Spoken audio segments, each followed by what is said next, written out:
Hello, everyone. Hello, welcome. Welcome to Clink Different. We're letting everyone join right now. My name is Jesse Becker, not École du Vin de Bordeaux, but my friend Chloe from Sopexa is going to change that for me. So thank you. We're letting everyone just sort of get settled in here. We're very appreciative that you're joining us to taste with six fantastic producers from Germany and Bordeaux. This is all about Clink Different, and the Clink Different campaign is it's a campaign funded by the European Union, and it's all about bringing the wines of Germany and Bordeaux together, presenting them in a new way. And so I've been fortunate to be able to present these presentations about, I think, 5 times now. They've always been really interesting, lots of interaction with our producers, and we really encourage your questions and your comments about the wines that we'll be tasting. So with that, I'm going to jump into this presentation. We've got just a little housekeeping to take care of at the beginning here. And then I'll introduce our panel of experts today, and then we'll get into the tasting portion of the event. So just as a reminder, the presentation is being recorded for quality and training purposes, so we just want you to be aware of that. But we definitely encourage you to be on camera and interacting with us. That's what really this is all about. So please use the chat and not the Q&A. Definitely type your questions, comments about the wines in the chat box throughout the hour, and either I or Chloe or our panel of experts will answer those. And of course, feel free to come off of mute and to just ask your questions and make your comments live on camera. That's even better for us. But just to get the chat sort of warmed up here, maybe you like to jump in and taste a wine with a producer here early on, and if so, type your name and say hello, hi. I would love to taste with one of the producers today. That would be great. Let me introduce our team of experts, our panel today. Really happy to have Nick Weiss here. Nick, would you like to say hello? Yes, hello everybody. Thank you for having me. It's a pleasure. Thank you. Nick's coming to us, of course, from the Mosel, and it's of course harvest for all of these producers right now. It makes their time even more valuable. So Nick, thank you for being here. We also have Stephanie Dolay from Maison Raymond. Stephanie, would you like to say hello? Hello. I'm very happy to be here and looking forward to the presentation. Thank you. Thank you. Stephanie is here to present Les Hôtes de la Garde. She's coming from Saint-Laurent-du-Bois in the heart of the Entre-deux-Mers. So thank you, Stephanie. We also have Christian Cavallo here from Schloss Vorrads. Christian, say hello. Yeah, hello, Rand. Thank you for having me too. It's a real great pleasure to be part of this interesting concept, and I'm really open-minded to see what is going on in the next hour. Fantastic. Of course, Schloss Vorrads is one of the great historic estates in the Rheingau, so we're very happy to have Christian here. We have Camille Gia. Camille, say hello from Chateau Roquefort. Hello, everybody. Good morning. I'm very pleased to be here with you today from Bordeaux, in the Entre-deux-Mers region also. Fantastic. Camille is here with Chateau Roquefort. And by the way, we're tasting their second wine today. It's called Chateau Le Tuilier. So just so there's no confusion there. But thank you for being here, Camille. And then we also have Joachim Hager from Baden. Hello, Joachim. Joachim, are you there? He was there a moment ago. Well, we're very happy to have Joachim here. I'm sure he's there in the background. And he's back. Hello. Hello. It's a big honor for me to be with you today. Fantastic. Great. And we also have Sophia Sanchez here from Chateau Citran in the Haute-Médoc. Sophia, say hello, please. Yes. Hello, everybody. I'm really happy to be with you. for a few minutes. And hello from the middle. Fantastic. Well, thank you all. We're really looking forward to tasting all of you and with all of you. And what I've done is I've paired one German producer with one producer from Bordeaux to tackle this these sort of topics or themes that I've come up with, themes that I think are relatable for both producers. And so I just like the audience to know that these are really just meant to be starting points for our conversation. So feel free to ask anything that you like, that anything that really might be on your mind. It doesn't have to be necessarily related to these themes. But we're going to speak with Nick Weiss and Stephanie Dolé about their sustainable approach. I think that's very important to both of those producers. With Christian Cavallo and Camille Gi, we're going to talk about innovating on tradition. Very probably a very relatable topic for both producers there.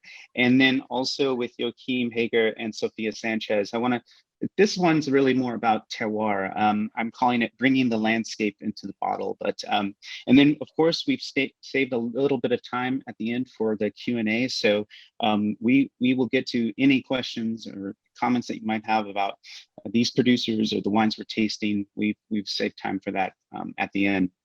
Okay, so let's jump into our first two wines and our first two producers. So from Nick Weiss and Stephanie Dolé, I'd really like to tackle this topic of a sustainable approach. And you know, this is called a virtual trip. We'd like nothing more than to take all of you to Germany or to Bordeaux to visit these producers in person. But since we can't do that right now, we're doing it virtually. And so we're doing that through Google Maps. And so what I'd like to do first is to show you where these producers are on the map. And here I've got the big map that you can see all 6 wineries located, of course, in Germany and France, in the southwestern corners of those 2 countries.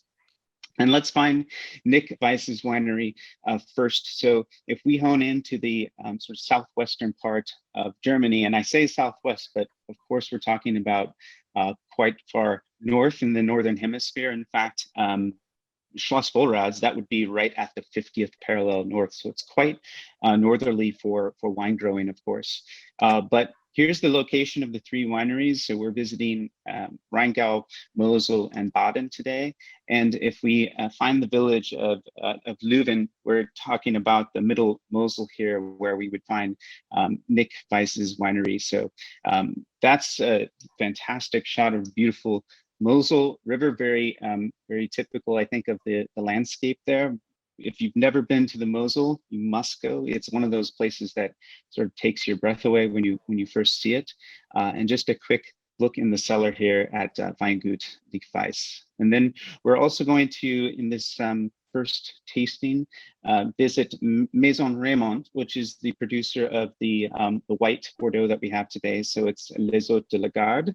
And so if we have a look here, here's the where we find the 3 wineries. So we're tasting Chateau Citron from the Haut-Médoc, and then our other 2 producers today, Chateau Roquefort and Maison Raymond, are located in the Entre-deux-Mers region. So really, Maison Raymond is in the sort of heart of the Entre-deux-Mers, as you can see here. So between the Dordogne and the Garonne rivers.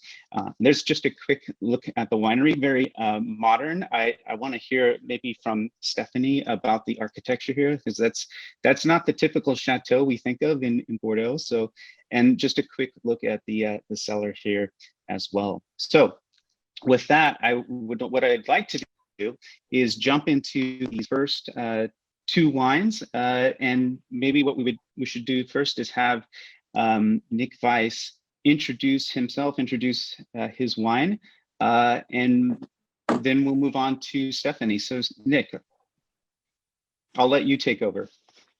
Thank you, Jesse. Thank you.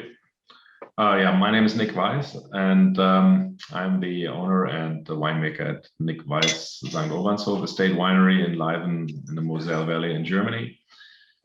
I produce almost only Riesling on about 100 acres of vineyard land, located in different single vineyard sites, of which 5 are considered Große Lage, the German equivalent to Grand Cru. The wine that I'm presenting today is actually from the Saar Valley, where we also have vineyards. It's from a single vineyard site called Bockstein. It's a Cabinet vintage 2018, made from the Riesling grape.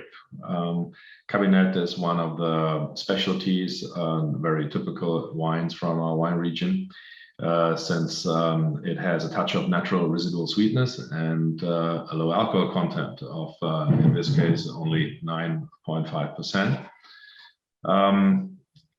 The soil in the vineyard consists mostly of slate. It's a gray slate with quartz enclosures. The soil gives the wines a certain salty mineral structure, which clicks very well with the fruity acidity of Riesling. And together with the touch of residual sweetness, we're talking here about 45 to 50 grams. The wine creates quite a tension of, I always call it the triangle between acidity, minerality, and residual sugar. And I also like to call this the margarita effect. When you have a margarita cocktail, you always have some salt on the rim of the glass, and the salt takes a bit of the sweetness, the cloyingness of the sweetness away, and it also smooths the acidity down a bit, but it also creates a certain tension in the drink, and that's actually what the minerals do in the wine. So you get this sweetness in the front, and it's a pleasant sweetness because it's natural residual sweetness, which consists mostly of fructose and less of glucose. So it's very elegant kind of sugar, and you have that sweet impression in the attack. And when you swallow the wine down, all is left is almost a dry finish with the minerals kicking in with the saltiness, and makes you want to have the next sip. It leaves some room for another sip, and that's what a Cabinet should be like, a wine that is quaffable and easy to drink. But it's more than just a superficial party drink. It does have quite some depth and a story to tell. It does have a terroir expression. I make usually two different Cabinet in two different single vineyard sites, and the Bockstein, the Saar, this one, and also in the Goldtröpfchen vineyard in Peaceport in the Mosel. It's amazing how well these wines show the difference of the origin they're from, and of the conditions in the vineyards in which they grow. Plus, these wines are very ageable. Like Mosel wines in general are quite ageable because we have a fairly low pH level in the wines, and that makes them chemically very stable, also microbiologically quite stable. When we work with the grapes and the juice, it makes things much easier. This low pH level makes these wines age beautifully, and even a Cabinet with such a low alcohol content you can keep for 30-40 years, and the wine doesn't really break down or doesn't get weaker. It's more that it finds more its balance. And Nick, I was going to ask, the Mosel is having a lot of recent success with the dry wines, but Bockstein typically I don't see it made as a dry wine so often. So is Cabinet really the great expression of the Bockstein vineyard? It is one of the expressions. I always say the Riesling wine has a lot of shoots, and there's a lot of different facets that Riesling can show. I make everything from bone dry wines to really noble sweet wines up to Trockenbeeren. I produce about 30 to 40 different wines per vintage. And it's quite amazing when you have these wines in front of you and you taste through 30 to 40 different wines that are all made from the same grape variety, all Riesling, all from the same vintage, same producer. You think these wines should be tasting all the same, but every single wine has its own character out of these 30 to 40 wines. And it's really amazing how that shows. And that's part of the fascination of Mosel. And I do make also a dry wine. I make a GG, a Großes Gewächs in the Bockstein. I produce usually five different GGs per vintage and 5 different single vineyard sites in all the 5 that are classified as Große Lager. It's the cabinet style is a different expression of the terroir, because you have a lot of the fruit. You're very much on the fruit side, especially when the wine is young, and as the wine ages, it moves from the fruit side towards the structure side. With a dry wine, especially a great dry wine, which is very energy driven, Großes Gewächs, you're especially in a vineyard site like Bockstein, you're on the structure side right away. It's not like they have a lack of fruit. There is some fruit, but it's all about the minerals, all about the structure. It's very hearty, very savory in a way, the taste of the wine. We produce these wines, we export them. The Bockstein GG is also available in the US, but it's a totally different animal compared to a Cabernet. Yeah, I think one of our guests from the Florida Wine Academy said she's visited your winery. Would you like to say a few words about the wine you're tasting? From Florida Wine Academy? Oh, yes, hi. Hi, how are you? Great. We don't have your name, but I see Florida Wine Academy there. And you visited, first of all, your name? My name's Nicole Ramos. Nicole, hi. You visited Nick Weiss? Yes, we went as a group. Florida Wine Academy organized it in spring of 2018. Nick Weiss, this was actually the last stop. It was the very last winery that we visited. And so it was just a really amazing lineup. I wish I could share the picture with you. I think we probably tasted about 12 different wines. And we all had this incredibly, like you had just tasted all those reasons. You could feel it in the mouth, on the teeth. It was a very shocking feeling, but just everything was, better than the last. It was a wonderful experience. So I have had the Bockstein cabinet before. It's been a little while, but the wines are just the purest of pure expression of the fruit. I couldn't say enough good things about it. So it was really nice to be there. Thanks for that. Stephanie, I wanted you to introduce yourself and the wine that we'll be tasting, the Les Hôtes de la Garde. Yes, hello. So I'm Stephanie Daulet. I have been with the Maison Raymond for almost 15 years now, working on wine profiles and developing markets. Especially the US, since we are present in 45 states. Family Raymond is family owned since 1850. Today it is Lionel Raymond who's in charge, who takes after his father, Jean-Pierre. He came back in 2000 on the vineyard and decided to convert the whole vineyard to organic. Back then it was 130 hectares, and we were the first to be converted to organic with not the European certification, but the NOP certification for the US, which allows us to have the Holy Grail mention that says wine made from organic grapes. So that's the special certification for the US. Today, the vineyard represents 295 hectares, which would be around over 700 acres. And it is the largest family-owned organic operation in Bordeaux and in France. We produce white, red, and rosé. And the varietals are Sauvignon Blanc, Semillon, Cabernet Sauvignon, Merlot, Cabernet Franc, and more and more Malbec with the climate change. We are on clay calcareous soils, which reveal great white wines. So Jesse, you were talking about the modern style of the vineyard, which is very unusual. Yes. It would be very unusual in the Médoc or Saint-Émilion area, as in the Entre-deux-Mers, most of the time it's small houses. And in our case, we have 2,600 square meters of solar panel to continue on with the green philosophy. So back in 2015, we were the largest green project on a vineyard in France. It's probably, we've been, there are much must be bigger since then, but we recycle just as much as anything as we can get. We recycle water to wash down the trucks and all of their equipment. We recycle cartons.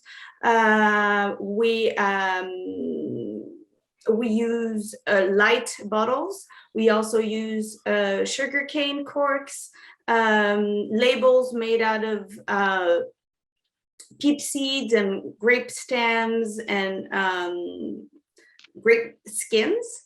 So we try to be as green as possible. The wine that you're tasting today is a blend of Sauvignon Blanc and Semillon. We have no Muscadel on the vineyard because of personal preferences. So it is a wine that is very low on sulfites, since the NOP certification doesn't allow over 100 parts per million. And we know that today we don't need that much to put in the wine. So this wine ranges around 70 to 80 parts per million in terms of sulfites. It is harvested at night towards the end of August, and vinified and aged in stainless steel. Once the fermentation is done, we age it on lees for about 1 week. The bottling is going to be done quite quickly around February, March. And what we're looking for is a fresh and lively wine. You're going to get citrus notes. You're going to get pear, yellow watermelon, and on the mouth, what we're looking for is a nice crisp,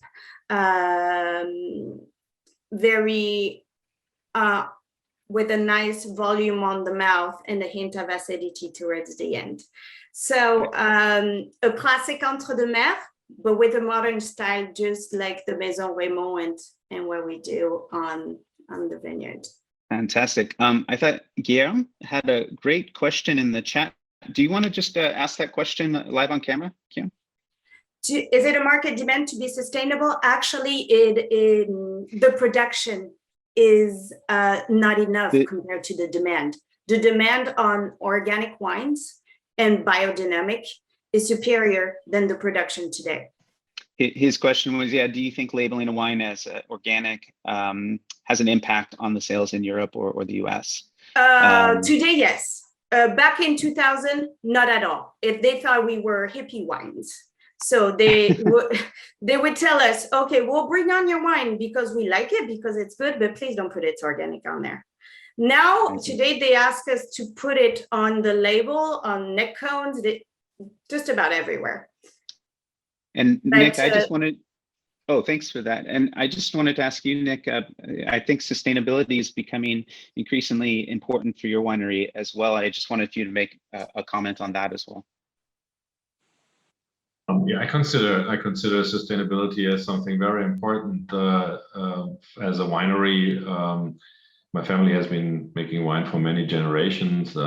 This particular estate, Nick Weiss and Gowanzo, was founded by my grandfather, so I'm third generation owner, and I hope that my son or my daughter is going to take over the winery one day.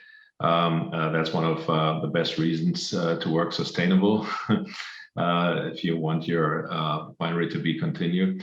But also, we're here in a wine region which has an almost 2,000-year-old history in wine producing and in wine production. And I have vineyards, for example, in the Piesporter Goldröpfchen, where people are doing viticulture without interruption for 1,800 years. And if you think about that, you kind of automatically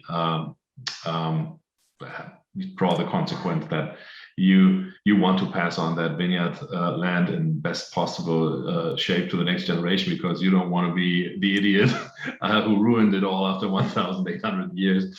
Yes, it's a century-old viticultural landscape that is really worth to preserve.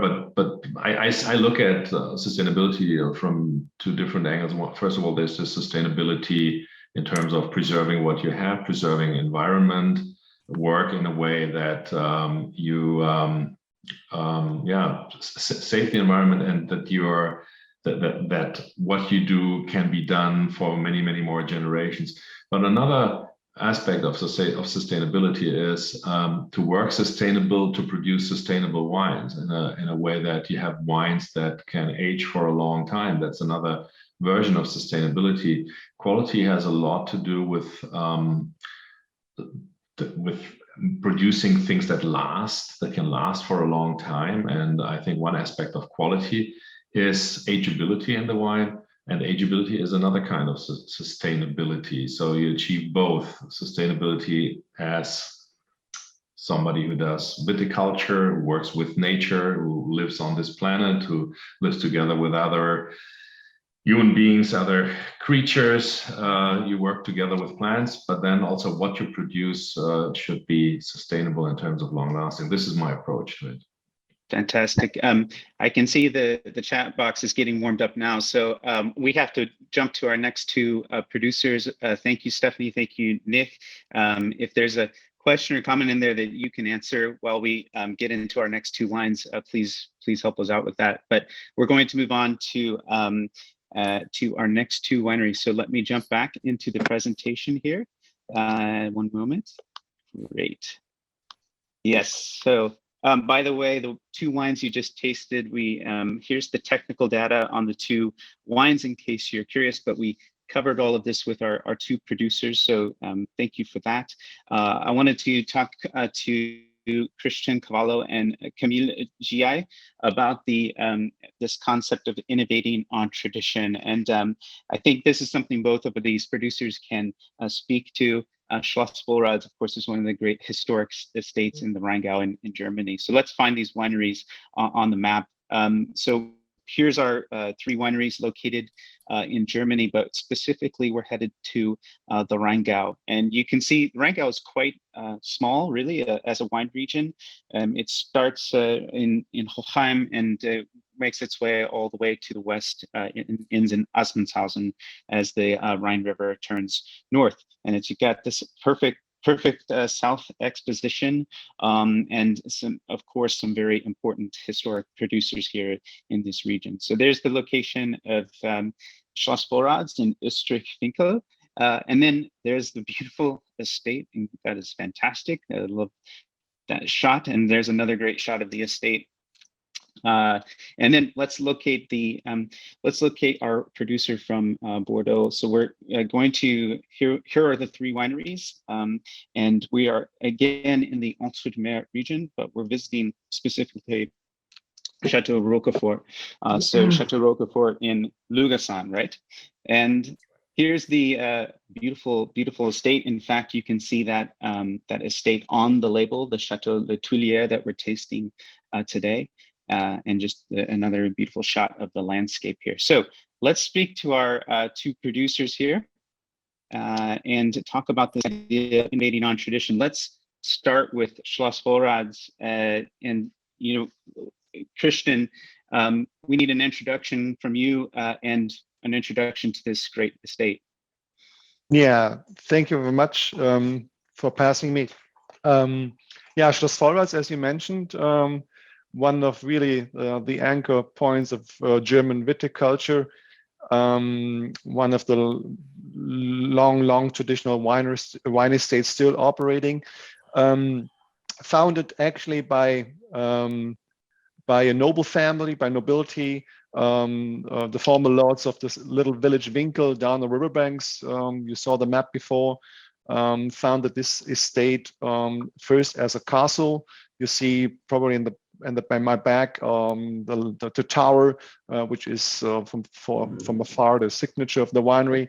And then later on, they extended the palace by the Baroque facility, and the winery is still located there. So our cellars, our press house, our bottling, everything takes place still there in the second half in the northern part of the courtyard.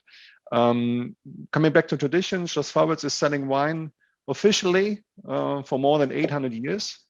Officially means you can find different ways to determine the age of the winery. You can have a look in the records and find probably documents about the property of vineyards. You can of course also have a look on old classifications. But what is actually a real legal proof in that sense is the fact that Schloss Vorwärts is having the oldest still existing wine invoice of the world, which is dating from the 18th November of 1211. So this is then more than 800 years of wine selling tradition. We also found inside of the tower, which is now today operating as an archive, the documents of the German emperor about the property of a vineyard from the 9th century. So you see, as also Nick said, and thank you much, Nick, by the way, for doing this preparatory work so perfectly on the cabinet style. So actually, you gave me more opportunity to talk about our history and tradition, because actually Nick said everything which is important about cabinet wines, and he did it in a perfect way. So, and it is also interesting, of course, to compare these two wines in a few seconds now. Yeah, back to the winery. Schloss Vorwärts is currently operating on 160 acres. And what makes it very special that more or less 80%, so around about 140 acres, are surrounding the palace complex like a semicircle. So probably this has been the reason to pick Schloss Vorwärts as one of the German wine estates, because it's actually representing a sort of chateau character, as the vineyards are directly surrounding the palace complex like in a semicircle. So taking the tower as the core of the middle of the property, in a radius of 400 meters, you can find the vineyard site Schloss Vorwärts. So Schloss Vorwärts is the name of the winery, the name of the palace, of the castle, of course, but also of the single vineyard site Schloss Vorwärts, which is having two Grand Crus then, as Nick said before, große Lage. One is Schloss Vorwärts Schlossberg, and the other one is Schloss Vorwärts Greifenberg. The wine we're presenting today is also from this historical point of view, a very important one, as the cabinet term. So not the current cabinet style we're experiencing today, but the cabinet term as a sort of reserve wine has been developed in the Rheingau. And another record shows that the first mentioning of a cabinet cellar, so a sort of reserve cellar where better wines of a vintage have been stored separately to be then later on commercialized, probably at a higher price. The oldest mentioning of this cabinet cellar is dating from 1716, and we found this document about a cabinet cellar as well in our tower, as this archive is currently under official occurrence of the state archive of our region. So we got this information a couple of years ago, and we celebrated in 2016 300 years of cabinet tradition here at Schloss Vorwärts. And you see how important also for us, not also for the Mosel region, but also for the Rheingau, the term cabinet is as the origin of this designation. Today interpreted as a quality level, and in former times it was an attribute to the wines. And the wine, the wine we have in glass. Yeah, your question, Jesse. No, actually, I would maybe ask William. Had a great comment about this wine. If you'd like to say that on camera, William, or give us your impression of the wine. Oh, hi, William. Hi, how are you? I haven't tasted it yet, but I did notice when I poured there was some slight effervescent as compared to the Nick Weiss cabinet. So I'm just curious. Obviously, that was intentional. That's not a flaw, but wondered why that was in this particular wine. I didn't get it now. It's a great observation. Yeah, Christian, please. I didn't get the problem. Oh, there's a bit of effervescence in the bottle. Sometimes we experience that sometimes in these Predicats vines, or especially Cabernet. But why would we find a little bit of spritzig? Yeah. Okay. Of course. We see the bottle is sealed with a Stelvin and a screw cap. So in comparison to Nick wines, which are, if I remember well, still sealed with natural cork. Yes. And so there's by nature, this is the difference. And this is one reason. And the other reason is that our wine, our cabinet, is 100% stainless steel fermented. And we keep the wine very cool until the bottling and try to preserve, especially, I think you're sampling the 2020, correct, Jesse? 2020, yes. 2020. So this is, of course, also an effect that when the wines are very young, and as Nick mentioned before, these wines are just at the beginning of the development. And me personally, at home, I would never open at that the young version of a cabinet. I would obviously prefer, like Nick, the more aged wines or versions. So at the beginning, they show actually their own carbon dioxide coming from a fermentation. And this is something we accept, and also we actually try to preserve for the bottling. Yeah. And Christian Guillaume says that he loves the he said the balance and the balance of acidity here. So thank you for that. I wanted to also, we need to talk to Camille. Would you introduce the wine that we're tasting? Introduce yourself. Yes, with pleasure. Good morning, everybody, again. I'm Camille Jai. I work for a company called Chateau Roquefort. So as we said, we are in the Entre-deux-Mers. That means in English, between two seas. I was very surprised when I arrived here 3 years ago to not to find the seas, because we got two rivers on the north, the Dordogne River, and on the south, the Garonne River. Yes, I have the pleasure to work for this company. It's a family estate company in the same family for the last 40 years, and which is very incredible here in this place. As my colleagues say in Germany or Stephanie, we have a great story here in Europe, and in this place, people lived for the last 6,000 years on the rock where we produce right now the wine. Just in front of me, 40 meters from here, we have a place coming from the Neolithic period. So it's a great story, and you will find all the story of this estate on your different labels. It's one of the part of the innovation that we are trying to do in a way to promote wines. Speaking about traditional Bordeaux, but trying to show other aspects than the regular classical label you have. I will show you some other labels later. So GC and all of you are tasting right now our second wine. It's called Chateau Les Tuileries. It's a Bordeaux blend, traditional Bordeaux blend. We are 15 meters south from Saint-Émilion, so we have a lot of Merlot planted here. So it's a blend of 90% of Merlot and 10% of Cabernet Sauvignon. There is no oak in this blend, in this cuvée. And what we try to do with this wine is to produce very easy to drink, affordable wine for everyday consumption. So for this reason, we try to have a very soft vinification, very easy to drink, with good value, as I said. I'm not from Bordeaux originally, and I'm very surprised every day by the diversity and the capacity here to produce very good value wines. Here in Bordeaux, it's very interesting because we can produce for everyday consumption to the best, maybe to the best known products or wines, and it's very interesting to take. Camille, this is what I always say about Bordeaux Rouge AOC. It's that it's very drinkable by design. So it's 90% Merlot and there's no oak here. It's very drinkable.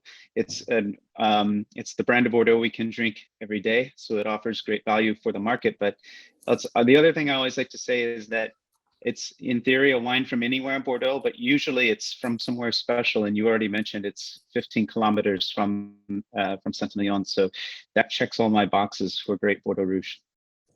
Yeah, I'm sorry, the light is very intense. No, you're fine. Just to show you other ideas, for instance, in a way to promote ideas of the terroir we have, because here we have good oysters from 30 million years. So we try also to produce good wine, with oysters on the label. So just to let you know that we can do this kind of very, very classical label, and at the same time try to innovate, focus on the consumer. What is very important for us, we have a marketing approach in a way to understand what the consumer would like to find when he drinks a bottle of wine. Sometimes he's looking for They're classical wine, so we can market this kind of wine. Sometimes some of the consumer that you meet are looking for new experiences, and right now we are trying to imaginate new cuvee, new way of producing wines, new approaches, also in the production, in the capacity of producing sustainable wines, as Stephanie told us 15 minutes ago. Yes, and Christian, just before we move to our final two wines of the day, I did want to ask you about 800 years of history, but how are some of the ways you're innovating on this tradition? We are trying to innovate on the marketing approach. This is the first part, very important for us, in a way to explain the terroir, explain the story through the labels. We are trying to connect the place, here we are, and the wines everywhere we send them on the market. It's one point. Other aspects, of course, in the way of producing wine. Here in Bordeaux, we are trying to be more and more sustainable and respect the biodiversity. It's one of their very important aspects, of course. Excellent. And of course, the last point, it's in a way to sell the wine in a different way. For us, it's very important, for instance, to have a very classical approach, but we market the different produce for different markets. And for instance, the wine you're drinking are focused on the HoReCa markets, so only on liquor store and restaurants here in France and abroad, of course. Fantastic, thank you. And Christian? Yeah, just in short terms, in effect is or two different approaches. One is, of course, that we need to produce wines which are actually make pleasure to the customer. So if you just produce wine just based on your historical tradition and you don't adapt to the market necessities, you probably will fail, and the company will be closed. So at the end is, of course, also a mix of different ideas. We make 15 different Rieslings every year, so we're focusing on Riesling like Nick does at the Mosel, and we are able to express very different Riesling styles. And another very important aspect is that our current team is, we just see ourselves just as stakeholders of this tradition. And so from this point of view, it's very important that we keep all the soil in the best conditions for the next generation. So currently we're in a transition phase to organic farming, which will be determined then in 2022, which will then the first vintage to be certified organic wine. Fantastic. These are all great points. I think, Camille, there's a question for you in the chat, if you wouldn't mind answering. And I need to introduce our last two producers, the last two wines we'll taste today. So I'm going to jump back to our presentation here. And let's, first of all, have a quick look at the technical details on these wines. I think we covered this, but I wasn't sure about the Le Tuilière, what the vinification and aging was, but Camille just explained to us that it's all in inox or stainless steel. So yes, there's the technical data for you. Okay, let's introduce Joachim Hager and Sofia Sanchez. What I'd like them to do, this topic's a little bit about terroir, but this sort of concept of capturing what you find in nature, of course the vineyard itself or the soil, but also the weather, and capturing this, I guess, landscape in the bottle. So from both producers, we hope to hear on this topic. So let's locate this winery, Chateau. First of all, let's go to Weingut Hager in Baden. And so we're talking about this very sort of southernmost part of Germany, sunny, beautiful Baden, and it is truly a beautiful place. I have one picture of Joachim's vineyards in just a moment, and you'll see what I'm talking about. But this is, of course, an area where you will find, for certainly, some excellent Riesling is produced here, but lots of work with Burgundian varieties today. And I would consider Weingut Hager a specialist, especially in Spätburgunder or Pinot Noir. So I'm very happy we have one of these to taste with you today. Just a quick look at the winery, and then also, and this is in Jürgen, and then that's the shot I wanted to show you. That is a fantastic. Joachim, what vineyard are we looking at there? We are looking at Vordere Winklerberg. It's just in the middle between Black Forest and the Vosges. Right now, you see the Vosges where you see the sundown. So the Vosges Mountains of Alsace. Look just on the other side, you see the Black Forest. And Fantastic.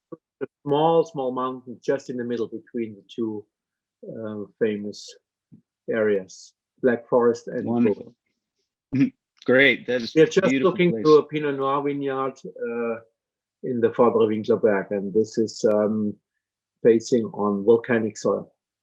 Fantastic. Thank you. Yes, you're in the Kaiserstuhl area, which I'll have you speak about the particularities of that area in just a moment.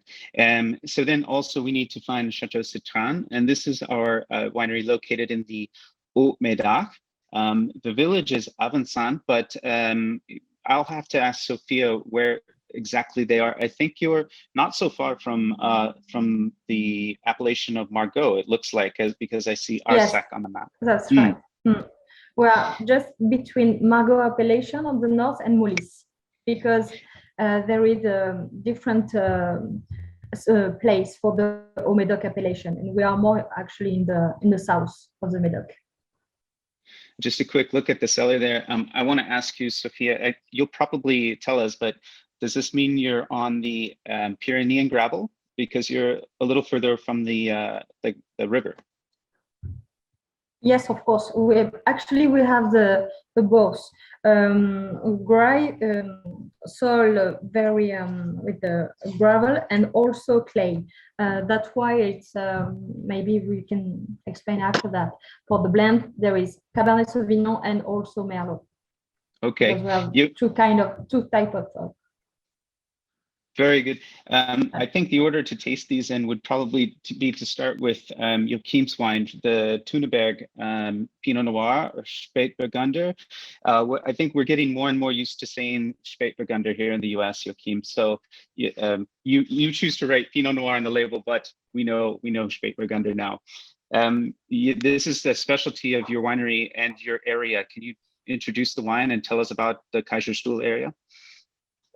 So if you want to have the name Pinot Noir, not if you don't want to have it anymore, we will write Spätburgunder. It's not a big deal for us.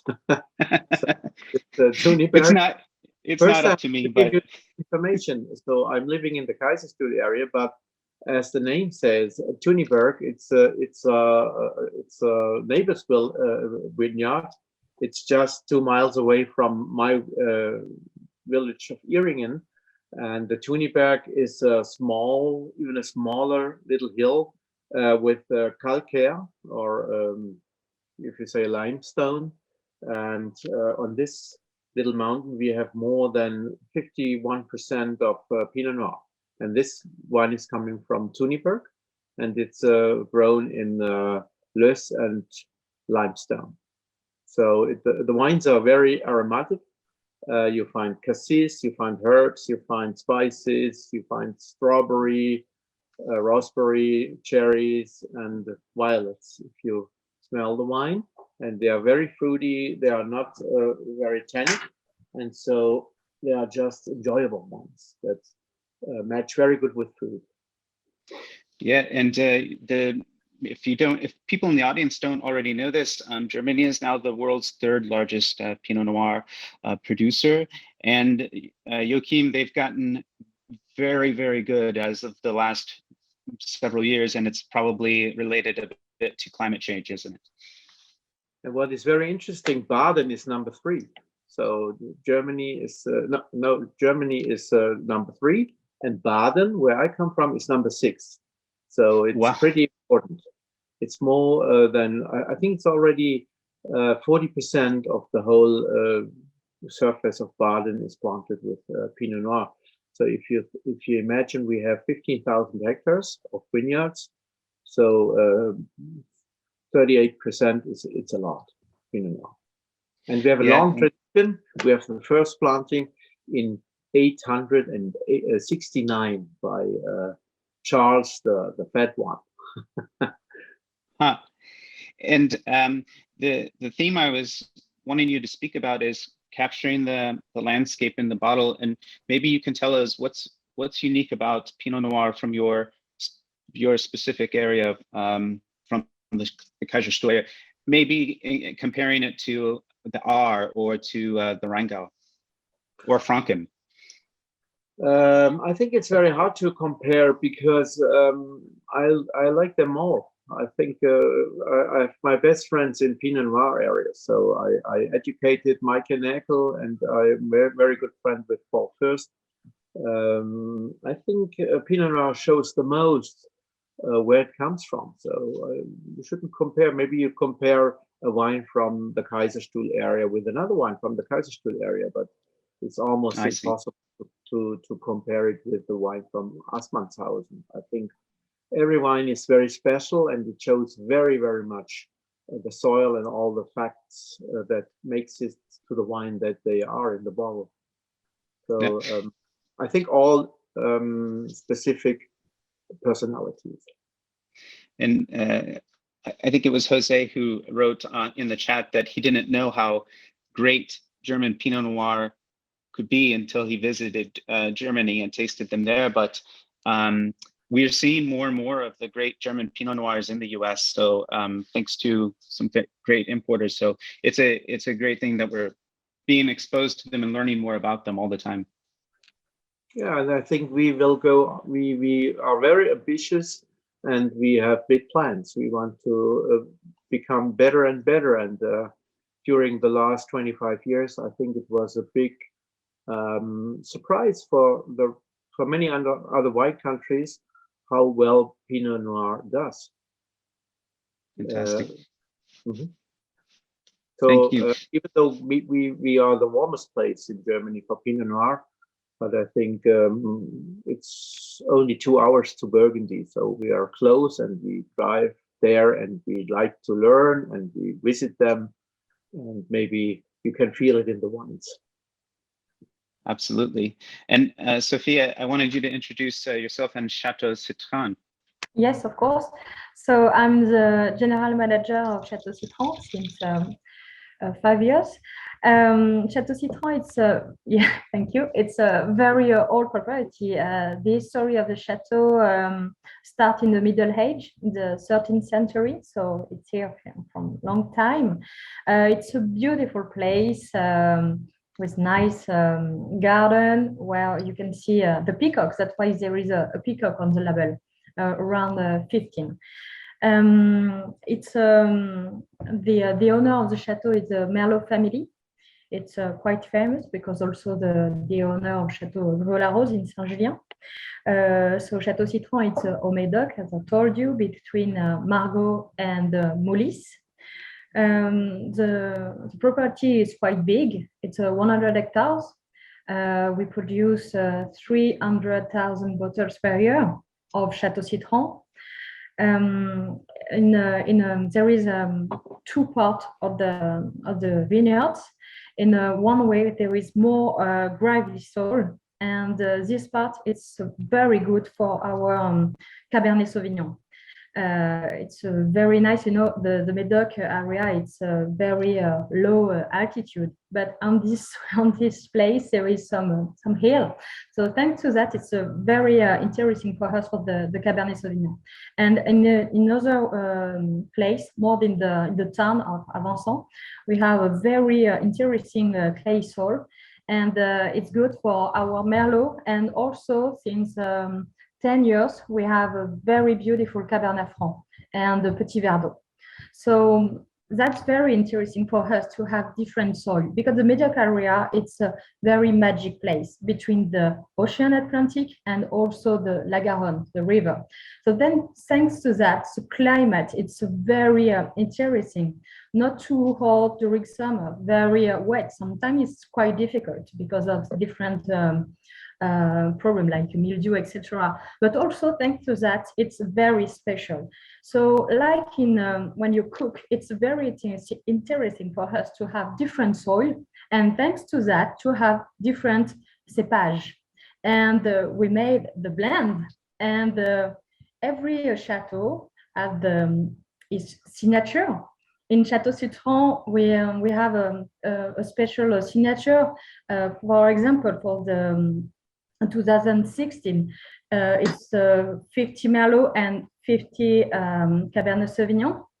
And maybe you can feel at the beginning, the Merlot is very expressive. It's on the red fruit, and we like that, you know, like something very easy to drink and very fruity. But there is also something more complex, also thanks to the Cabernet Sauvignon, give us some structure. That's true that we also have barrel, only oak French barrel. So thanks to the wood, we have also very smooth tannins, and it's very interesting for us to have the wood also, but it's very subtle because we want to have a very good fruit, very expressive. Especially the Merlot and the Cabernet Sauvignon on this vintage. But also right now, we have the very interesting Cabernet Franc, which give very spicy taste, and we like that. Well, maybe it might be good to just explain that usually where we find gravelly soils, there's oftentimes this is the perfect place for Cabernet Sauvignon, as you just explained, and where you will find clay limestone, this is usually planted to Merlot. And we always think of the Médoc Cabernet Sauvignon, but it's pretty even. Your wine is pretty evenly planted between the two varieties. And there's, of course, the small percentage of Cabernet Franc, which you can certainly find in the complexity of the nose as well. And Florida, somebody from Florida Wine Academy says the nose of the Chateau Citron, very lovely, very concentrated and complex. That might be your winery, but also the 2016 vintage is like that, isn't it? Yeah, that's true. No, 2016 is a very, very good vintage, of course. That's why the wine is very concentrated and of course complex. And actually, right now it's still a baby. You can age this wine during 10 years more, and it will be more elegant, more complex time after time. Because as I told you, and especially thanks to our good Cabernet Sauvignon, they give a very good structure for our wine. So it's you know, the wine, it changed with the time, and it's very a good exercise for this kind of vintage to open a bottle every year, or it's up to you actually, but you will see it will change, and it would be maybe more elegant. Do we have more fineness at the end, time after time? Fantastic, thank you. I love all of the comments and questions that have been in the chat box. I think we've gotten to most of them. Like most of these Clink Different tastings that I've done, we of course use the entire hour speaking with our producers, and now we have really no time left for Q&A, but I want to thank the panel. I hope we got to all of the questions and comments throughout the tasting. That has been fantastic to hear from all of you. I hope you enjoyed all of the wines and enjoyed meeting these producers. So I want to thank Nick Weiss and Stephanie Dolé. I want to thank Christian Cavallo and Camille Giai, and also, of course, Joachim Hager and Sophia Sanchez. So thank you so much to you, and thank you everyone who tasted with us today. Cheers. Thank you. Cheers. Cheers. Bye.